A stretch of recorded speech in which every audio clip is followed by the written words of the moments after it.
Anoche leí una reflexión que comenzaba con una pregunta un poco así como humorística.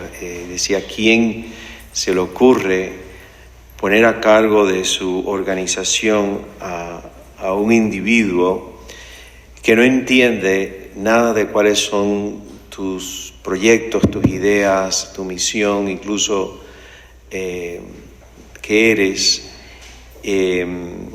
que eventualmente te va a negar públicamente?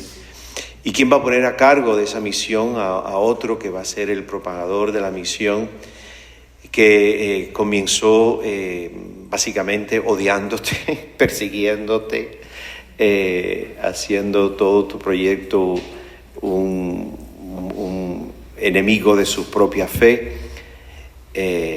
¿Saben de quién hablo, verdad? Pedro y Pablo.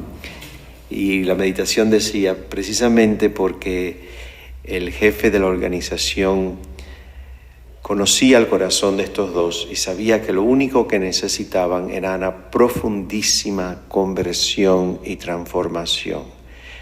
Pero el potencial estaba allí, tenía la capacidad de ver, pero sabía que todavía faltaba mucho en trabajar en ellos dos, y sobre todo una conversión donde el cambio tendría que ser totalmente radical. Y entonces cada uno en su momento tuvo esa experiencia de conversión, y esa experiencia de conversión llegó a través de una experiencia de misericordia y de perdón.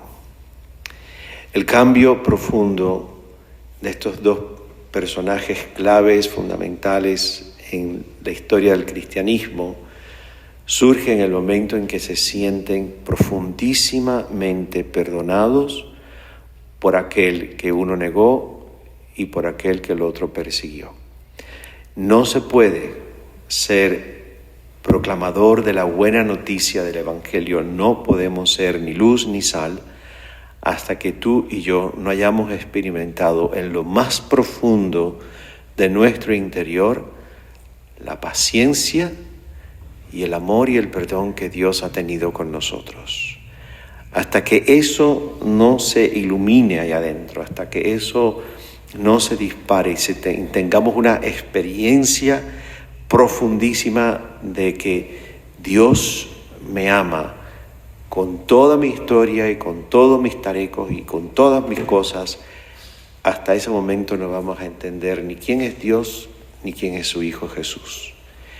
En el momento que eso ocurre, es el momento en que se ilumina la casa y es el momento en que empezamos a ser, sin uno incluso quererlo, portadores de la luz del Evangelio. Porque algo muy profundo ha ocurrido.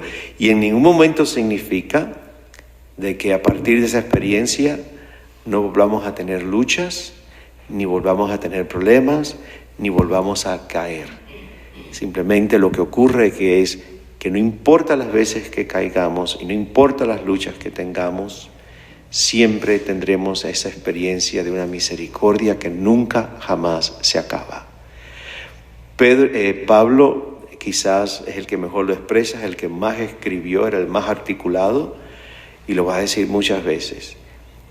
Tengo un aguijón que no se me quita, tengo una dificultad, tengo un defecto con el que tengo que lidiar toda mi vida, se le pido todo el tiempo a Dios que me lo quite y Dios lo único que me dice es que te basta mi gracia. Así que aguanta, Pablo. Te basta mi gracia.